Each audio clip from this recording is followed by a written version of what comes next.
भक्ती करा. पण आम्ही विचारतो देवाची भक्ती करायची तर कशी? तर मी सांगतो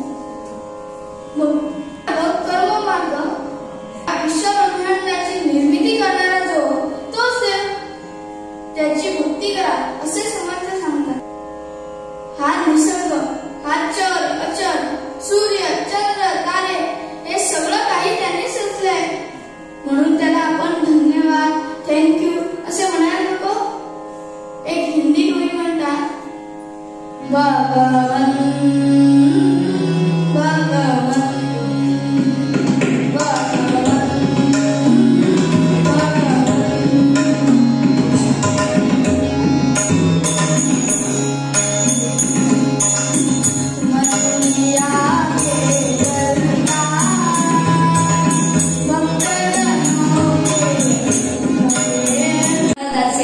त्याप्रमाणेच आमच्यासारखे बाल युवा कीर्तनकार नारद महर्षींनी जी कीर्तनाची परंपरा आम्हाला घालून दिलेली आहे ती अगदी पुढेपर्यंत चालवू आणि ती चालवण्याची आम्हाला शक्ती मिळावी अशी त्यांच्या जयंतीच्या निमित्तानं प्रार्थना करते. या मोरजाई आईच्या मंदिरामध्ये आपल्या सर्व कीर्तनकारांच्या समोर हे नारदाचं आख्यान करण्याची संधी मला प्राप्त झाली.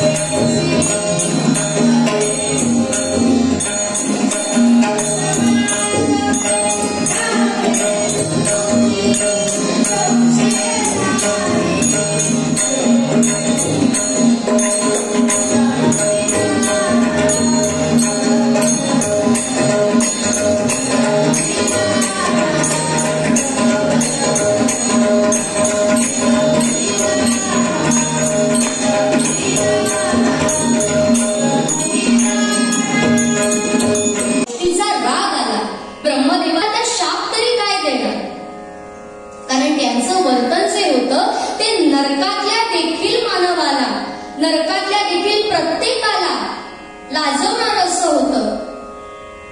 ब्रह्मदेवानी त्यांना म्हटलं की अरे तू जे हे आता वर्तन केलेलं आहेस ना, नरकात जर तुला पाठवायचं झालं तर तेथील सुद्धा पुण्यवान म्हणायचे, मग मृत्यू लोकावरती तरी तुला कसं पाठवणार? उपवर्ण नावाचे जे गंधर्व होते ते म्हणाले की मला क्षमा करा, मला असा उशाप द्या, मी दीन भावनेने शरण आलोय तुमच्या पायाशी, मला काहीतरी उशाप द्या, मी यातून काहीतरी मार्ग काढेल.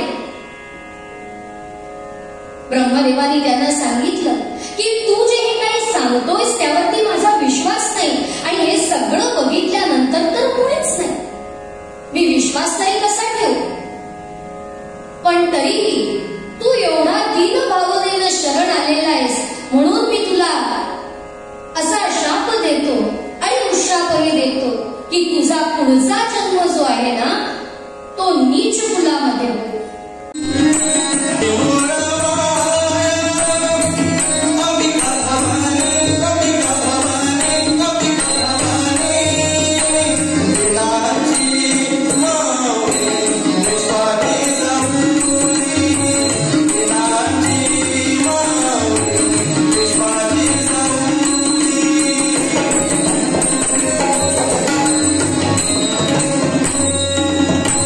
मस्तकी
हरिभक्त पारायण शारदा अर्जुन आरोडेकर.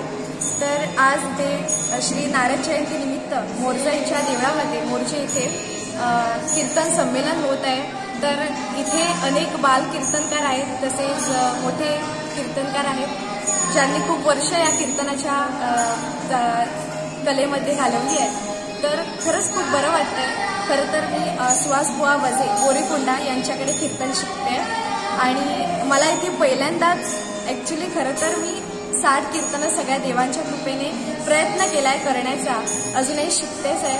तर आज मला पहिल्यांदा नारद जयंती निमित्ताने इथे मला मंगलाचरण सादर करण्याची संधी मिळाली. तर खरंच खूप बरं वाटते की या गोमंतकामध्ये नवे नवे कलाकार होत आहे, कीर्तनं होत आहे. तर अशीच कीर्तनं चालू राहू द्या. धन्यवाद.